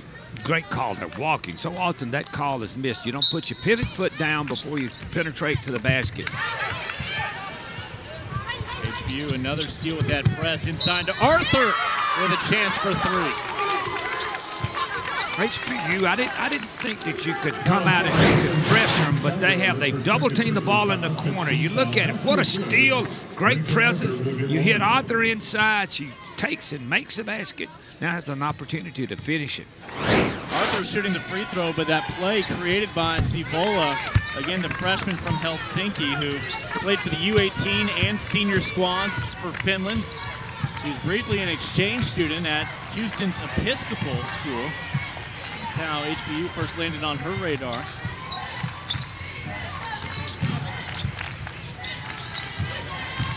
Baggett gets a screen, initially looking to go inside to Talisa Boyd. Verdan with 6 to shoot. I think Coach Finnish had a little talk at halftime about blocking out. They have not given up near as many offensive rebounds in the second half. Well, you mentioned offensive rebounds. McNeese had those 12 offensive boards in the first half to just 8 defensive rebounds. They were out-rebounded in that first half by HBU. Johnson 1-on-2. And she's headed to the free throw line after the foul from Elston. That was free throws will have to wait just a moment. 47 all here inside Burton Coliseum. I'm sorry. Yeah, I'm on it. Like a good neighbor, State Farm is there. You're covered, Kevin. Thanks, Melinda. Wait, I have blah blah insurance, so person, come help. Hey, Grandma. 6 callers ahead of us, Jimmy. You're not helping. Having insurance isn't the same as having State Farm. There to help you anytime, anywhere, anyway. That's getting to a better state. Contact your local State Farm agent.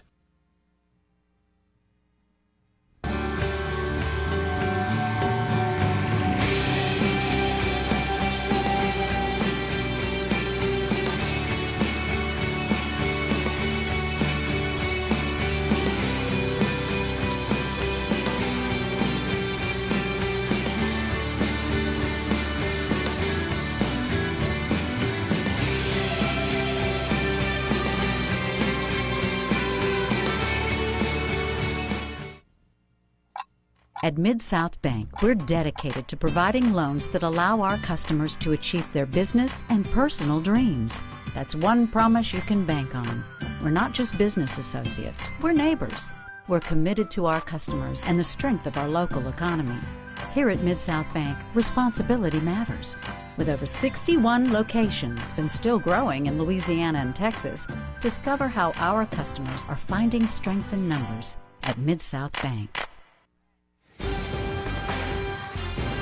So, of course, today is January 18th. These Cowgirls will not be back inside Burton Coliseum playing on this floor until February 27th. Now, they'll have 3 home games coming up this week and a half over at the old Civic Center, the old home of the Cowboys and Cowgirls. But the rodeo is coming to town. In fact, they got some piles of dirt that they need you and I to help out with after the doubleheader wraps up today. See, forget about playing in the old Civic Center. Look at it. The court is the same length. It's 10 feet high. Get you a little tape measure. You're just talking about the goal before the game. Listen, you got to play. No excuses. Johnson able to make her free throws, and after a 47-47 tie, a 1-point advantage once again for the home squad Cowgirls. HBU can take the lead here with a field goal.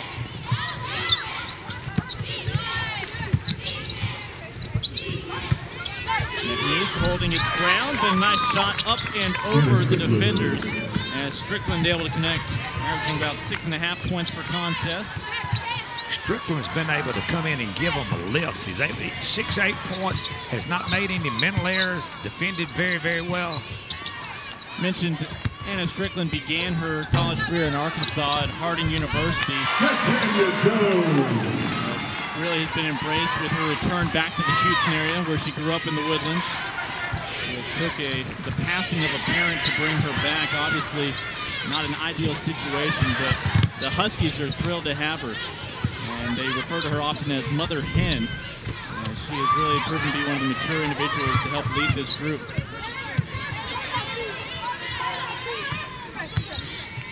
I'm impressed with HBU's patience on offense. Open look from the corners. Steenholt didn't want to take the shot initially, but they were going to give it to him. Steenholt gets her 9th rebound, one shy of a double-double. Arthur. They're going to have Johnson reaching in. They say in the act of shooting was Arthur. Arthur does a nice job of just grabbing it and going to the basket, drawing the foul. See, I think one of the keys you look at a stat and how many free throws did you make, but how many did you attempt? You've got to get to the free throw line so you put a lot of pressure on the defense. 12 for 12. HBU, they're shooting it today, aren't they? Yeah, Donna Finney cannot complain about the free throw shooting of her squad today. As a chance to take a lead here, and no, they missed the 13th free throw of the ball game. You might have jinxed them when you kept talking about the hand miss one. Send your letters. So we are even 50-50. What a game. Very entertaining way to start off our doubleheader. Of course, we'll have the men's game as well here on ESPN 3. Allison Baggett will not be in that men's game, but you have a feeling she can shoot it whether she's playing with the women or the men. Yeah, she got that shot because she didn't go off of the ball screen. She went behind the ball screen. HBU defender, post defender, didn't come out and defend her behind the screen. Baggett reestablishes a lead with her 3rd three-pointer of the afternoon. Baggett with 21 points, and now we've got a pair of 20-plus point performers as Steenholt joins the party. And Baggett's made him with some tough defenders in her face. I'm impressed with how well this kid's been able to get her shot off of penetration. Out to the point guard, Johnson trying to create. Johnson will be the first player back, and no transition opportunity for HBU.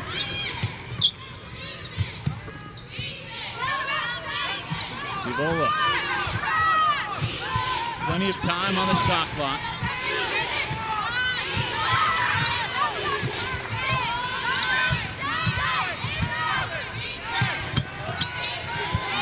McGarrigan from 15 feet out cannot connect, and Jones back in this ball game with a rebound and a chance for the Cowgirls to stretch this lead right now. Just the minimal advantage, 53-52.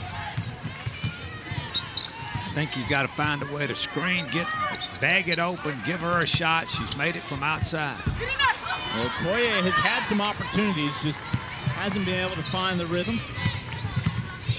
Quietly has 14 points, though, collected throughout this ball game, thanks to some second chance opportunities. Baggett will not afford HBU a second chance look there. And Allison, she goes right into the defender McGarrigan and forces the whistle. That's the 16th foul. Still shy of the bonus. Cowgirls hanging on to a 1-point lead. We'll have the ball when we come back to Lake Charles.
the namesake of Burton Coliseum, as the first women's game inside of Burton back in 1986. Final score, McNeese 85, Baylor University 70. What a change since those days. As HBU, and that will bring the fans to their feet. The rejection from Verdun. What a hustle play. You turn the ball over and you come back and prevent a layup. That's plays that usually wins basketball games. You'll see the steal here. You see go up, Verdun goes up and just blocks it. What a play. Again, that prevented HBU from taking the lead. And that is a lady blocking the shot who I mentioned had 2 separate torn ACLs earlier in her career. She's got her hops back. As McGarrigan, though, does find her way to the free throw line a moment later. That's a nice free throw. See the rotation on the basketball. But watch the greatest thing about it is confidence. Watch her catch the ball and just take one couple of dribbles and then one same routine and shoot the ball. Young players, get you a little routine, whether it's 1, 2, or 3 dribbles, and step up and think you're going to make it. McGarrigan, the transfer from UTEP, an 84% free throw shooter. Makes them both. Has 4 points in this ball game. She's been limited by the fouls that accumulated earlier in this contest.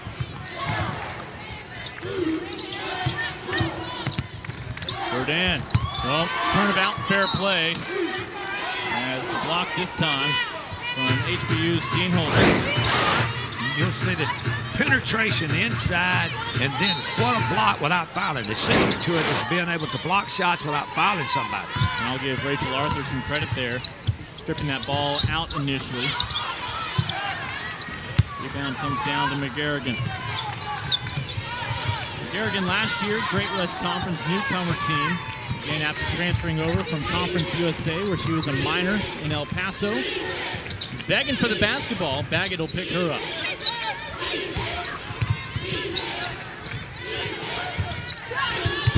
Quick release. That won't pay off for Strickland.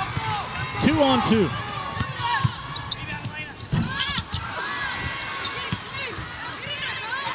And no offensive rebounds this time around for McNeese. Again, HBU with the advantage. A chance to grow it. Arthur, right in front of her bench. They were looking to erupt instead of a second chance opportunity. Jefferson's done a nice job of controlling the team for HBU, running the offense, penetrating. Bagley able to alter the shot without fouling. As the rebound ultimately hauled in by Ariana James. Timeout, Cowgirls.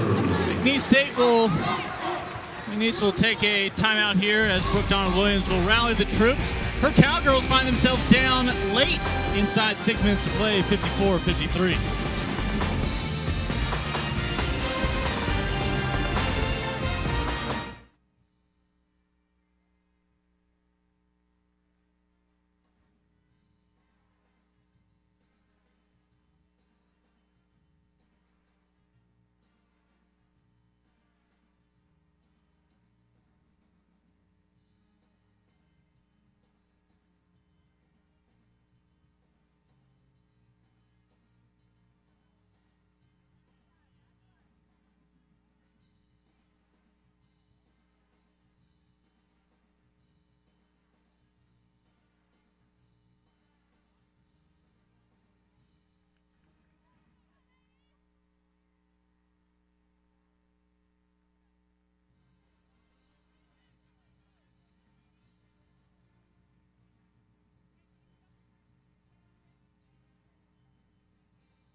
Energy, come on. Defense, 1, 2, 3. Come on, we got to box it out. Let's go.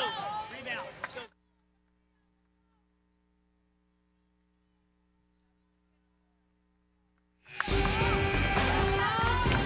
One word, energy, coming out of the huddle of McNeese, and that's been the mantra this year for Brooks Donald Williams, the 2011 Southland Conference Coach of the Year. Remember when she guided McNeese to back-to-back trips to the NCAA tournament. The 9th head coach all-time of this program, and 1 year had one of the most impressive turnarounds when she inherited this program. And she took over a team that went 7-22, bounced back going 26-7, 15-1 in conference. A little something to do with that was the return of a couple of young ladies with the last name Baggett. She's done a nice job of recruiting the kids in her state and being able to get them to come here. Great play inside, going to the basket. How about Cecilia Okoye going coast to coast to give the Cowgirls the lead? Steenholt passed 3 neon yellow jerseys. I'm a HBU down the stretch. I'm not going to have an offensive play. She's not going to touch it. Well, she touched that one right there with the block shot. Johnson gets it back, the shortest player on the floor, the speedster. Steenholt then tried to go get the ball and go score with it before she could get her hands on it.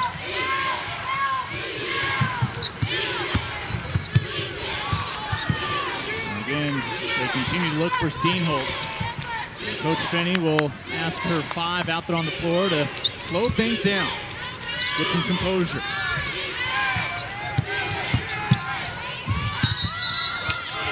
Pile up in the lane. Nice job by Verdun holding her ground on the player control foul. That is her 5th personal foul. And we talked about McGarrigan was limited today by personal fouls. That is number 5. But the problem has been she's tried to do a little too much. She's gotten in trouble with fouls. The foul she made at midcourt out here, with her 3rd foul, was the 4th foul was a tough foul. You've got to be able to play and stay under control. And if you're a starter, don't remove yourself by fouling. So they hold McGarrigan to just 4 points. Usually averages double-digit scoring. It's a small victory for McNeese. The bigger victory would come in a little over 4 minutes. Just a 1-point ball game. Baggett trying to stretch it to 4. Going off the mark, and she wanted a deflection on that ball, not going to get it. I think she rushed that shot. That's the first shot. She didn't plant her feet, take her time. To shoot the basketball, she can't get it off quite as quick as her twin sisters could. She's got to take her time. Here comes McNeese in a little zone, a little trap. But HBU has good enough ball handlers. That's not a problem. This has been a fun one to kick off our Saturday afternoon. Good thing we did those neck stretching exercises. It's going to be one of those days, back and forth, back and forth. The men are already lining up courtside for their ball game. They'll have a high bar to live up to. 3 to shoot to beat the buzzer, Jefferson.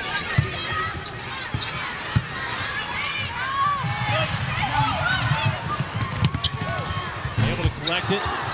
The reverse won't go for James. HBU was fortunate. They got away with one. Okoye, the rebound. And she would be the only Cowgirl who would need to touch this one to reestablish a lead, 57-56 for McNeese.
you see the Cowboys, Dave Simmons in his 8th year. They're going to have to wait a little bit longer. And, of course, across the way, the Huskies men.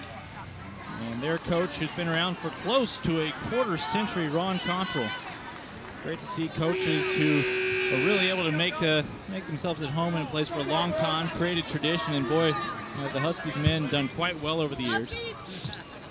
And perhaps a long legacy still to come for Brooks Donald Williams. Her Cowgirls out on top by 1 at the moment with possession. McNeese right now, this is crucial. They've done some great jobs of running out-of-bounds plays. HBU's had trouble with this. Look for them to find a way to score here. Johnson charged with sending it in. Okoye stops and pops. And rebound double-double this afternoon for Steenholt. She's been as dominant a player as I've seen rebounding and scoring in a single game. To make sure Baggett feels that screen. And a 3 in the key. First time called today. It'll get the ball back over to the Cowgirls with 3:06 to play. You don't see many 3-second calls in this game ever, and especially not one with 3 minutes to go. Well, with the tempo of this ball game, I don't know if you've had enough plays that have been run in which somebody would be stuck in the paint for 3 seconds. Okoye looking for help and a moving screen. Great call right there. At that time, Johnson was a moving screen, got her elbow out. I thought that was a tremendous call. You had 2 calls right now late in the game that refs had to make. I think you have to ref the whole game. Just because it's late, that doesn't mean you don't quit refing. Greg Rogers was almost close enough for you to give him a pat on the back. As Greg Rogers, Britton Sherry, and Isaac Johnson are officials for this contest.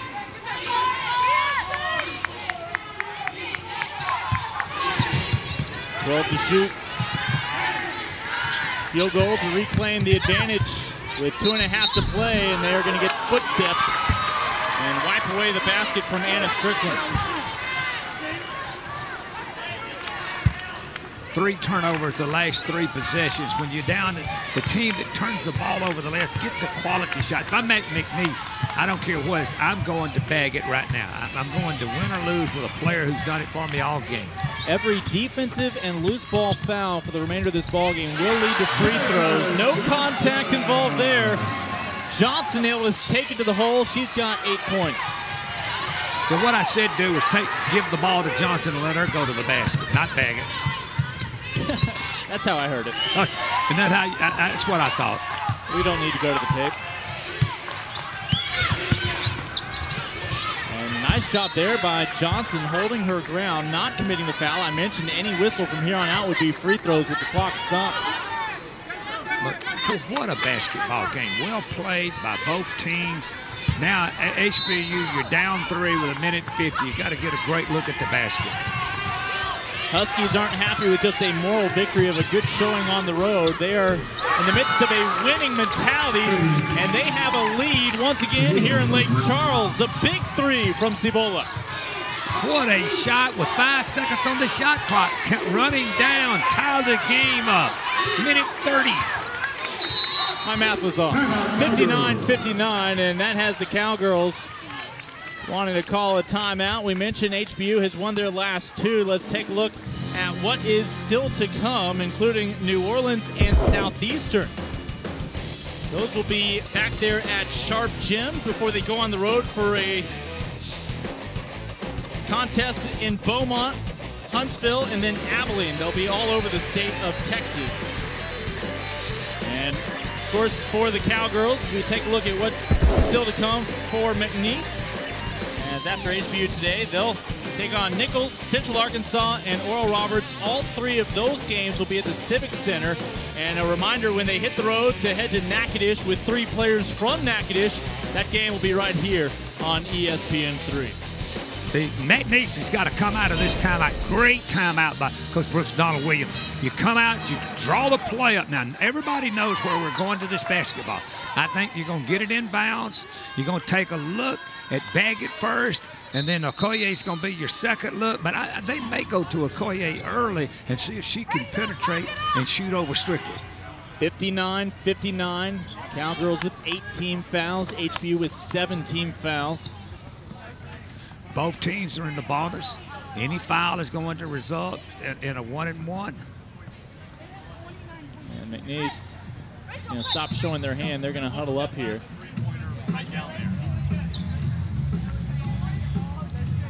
And our officials are going to come together and get something straightened out. Coach Williams has asked them to look at something. It may be whether that was a three-pointer or not. But I don't think there's any doubt in my mind it was a three-pointer. I'm not sure what they're looking at, but they're looking at the monitor. She's so accustomed to seeing 3 feet of space between the line and Allison Baggett on 3. Yeah. She thought the Huskies were a little too close. I don't think there's any doubt in my mind that it was a 3-ball, and I could be wrong, but I think that's what they're reviewing at this time. Well, Donna Finney, she mentioned a big part of this winning streak. I was watching her. I thought there was no doubt in my mind that they have signaled it is a three-pointer. I mentioned during this winning streak, just the mindset has changed for the squad. They're as relaxed as ever. And Coach Finney just summed up this trip as being constant laughter from her players, enjoying themselves, confident in their ability. And everything is remaining as it was, 59-59 with 1:27 to play. Offensive rebound's going to decide this game on one end or the other. They're reviewing a three-pointer from about 2 minutes ago. Okoye will get out of the way. Catch, fire, free throws. So just get to shoot one and try to make it a three-point ball game. Great play they ran then. They came out of the timeout. You'll see Johnson dribble over, and Baggett goes over. You don't see it quite as well on the screen, but Baggett sets a back screen for Okoye. She jumps up and shoots it. And that's a time that in the course of this game, you cannot foul a jump shooter. You cannot foul a jump shooter most any time, but with a minute to go, you've got to make that kid make a shot. Last year's Southland Conference Newcomer of the Year, Cecilia Okoye, averaging 11 points per ball game. She's got 20 with that basket. A chance to add a 21st point here in a moment.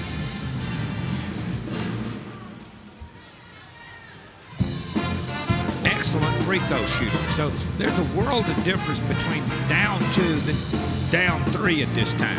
And she's had her struggles at the line today, some uncharacteristic misses. Yes. Normally, those kinds of shooters shoot it very, very well. But what HBU has to do, the only thing that I did not see Steve Hope do today, she's stepping inside on a free throw, so they're coming over her to get the ball.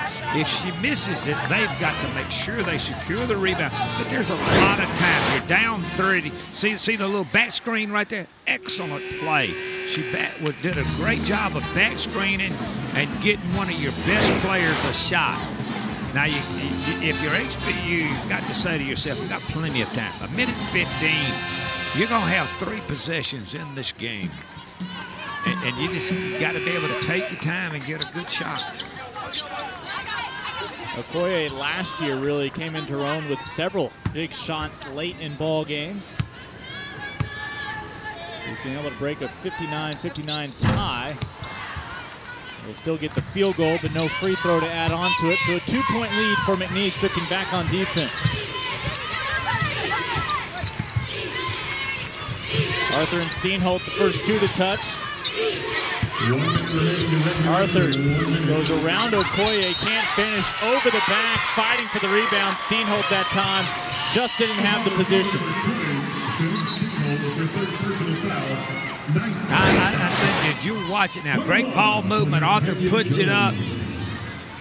I thought it was a good call. I just think it's a tough call, but now you still have got it. You still got a lot of time, but you got to block out now. She's got a double-double, in excess of 10 rebounds now. We've seen her block shots, and that is just her first personal foul of the ball game. She plays the game about as well as you could hope for. This is as good a game as a player can have. You're in double-double, you're shooting the ball.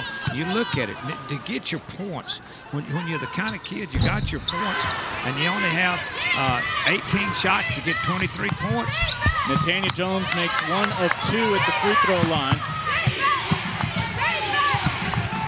A chance of defense from the fans here for the doubleheader. Women wrapping up with 40 seconds to play, at least in regulation. Looking for the tie, and that shot, instead Baggett comes down with the rebound. McNeese's defense is outstanding. They did a great job of making HBU take a tough shot. And now, I don't care what Baggett's percentages is for the year. Here's a kid shooting 79%, but she's made them all of her life. She's the kind of kid you want on the line, because you know what she's thinking right now? I'm going to make both of these. What am I going to do on defense? She has no doubt in her mind that she's going to make them. She had 16 points in the first half. That's her 6th point of the second half, sitting on 22 points for the ball game. You may have seen there the men's game, our coverage scheduled tentatively to start at 3:20. See, I had no doubt of predicting her that she would make them. Players want to play under pressure. You can see them. She does. Timeout HBU. It's all smiles right now in the McNeese huddle. But Brooke Donald-Williams is going to get them down to business. And, you know, Coach Donna Finney poised. Already knows what she wants out of the final 25.5 here with her team down by 5. Of course, shot clock turned off. See, when you're down by 5, with shot clock off, you're not hunting a 3-ball. Everybody thinks you're hunting a 3-ball here. What you're hunting is the first quick shot you can get. You've got to come down. You can't if you spend too much time getting a 3-ball, you're in deep trouble. If I can get a 3-ball, I'm going to take it. I'm not saying that. But I want to come down, run a little dribble handoff play. I saw a high school coach run a play the other night, dribble handoff and ball screen at the same time. After the dribble handoff and drilled it for the win. That's the play I'd run. I've never run it before. If you're McNeese, you want to avoid the foul. If I'm McNeese, I'm gonna play token defense. I'm not any pressure, full court. I'm just gonna play token. When I get down there, I'm gonna make them make a shot. I'm not gonna foul. Jefferson, guarded by Verdun. They go for the 3 from Arthur, and she is able to come through with a big one here at Burton. And the ball got loose. That's an advantage for HBU. 14 seconds. Foul, the first pass inbound. And that means that head to the free throw line, shooting the double bonus now for the rest of this ball game. It is Johnson going to the line. Moments ago, a big triple for Rachel Arthur. See, I thought McNeese made a defensive mistake there. You don't give her that shot. You get out there on her. That's the one. You let her penetrate to the basket. That's so hard to teach players. Now, I think this double bonus gives her a tremendous advantage. Takes all the pressure off now. The second, this one's a crucial one. Very important free throw right here, yes. Trying to make it a 2-possession lead once again. 4-point advantage. Just 10 seconds left. They need 2 possessions. They need a miracle. Still wouldn't be enough. And just not enough for HBU to find a 3rd straight win. Instead, the Cowgirls able to pull out the victory and along the way improve to 4-2 to start this Southland Conference run to Katy.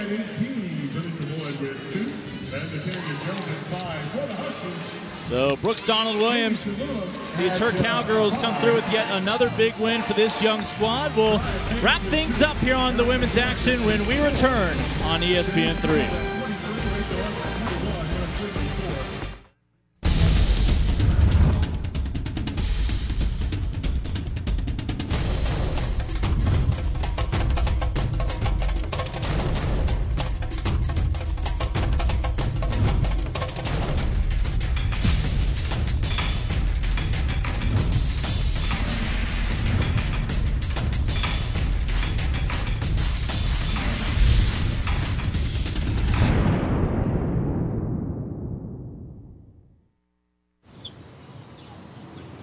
You need some help with that? Yeah. Yeah? Thanks. Yeah, no problem. It's just this top one. At Houston Baptist University, belief isn't just a mindset, it's an action. I'll see you around. Yeah, bye. I believe doing for others Thank you, dear. is part of our DNA. HBU, a higher education. McNeese is a school of opportunity. Over the last 75 years, we've been Fulbright Scholars, Pulitzer Prize winners, Emmy Award winners, and Medal of Honor recipients. We've come here from all over the world. McNeese has been pioneering opportunities you won't find just anywhere, like the Innovation Engineering Program, a state-of-the-art meat processing and production facility, and a model chemical plant. At McNeese, we are celebrating the past and pioneering the future. It's the countdown to Katy. Southland Conference basketball teams are fighting for a chance to play in the Merrill Center. A league title and a bid to the big dance will be on the line.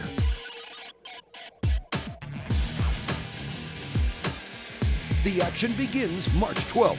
Visit southland.org/Katy or Ticketmaster.com and start your countdown to Katy. Women's game wrapping up just moments ago here on the floor of Burton Coliseum, 66-62. Our Southland strong player of the game, no surprise, Allison Baggett, 23 points in the win.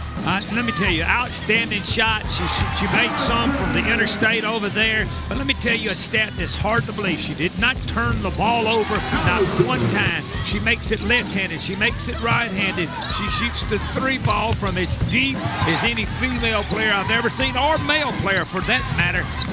What a great half of penetrating, just putting this team on her back and carrying them to a 66-62 victory. Already 11 wins on the year for the McNeese women. Up next, the men.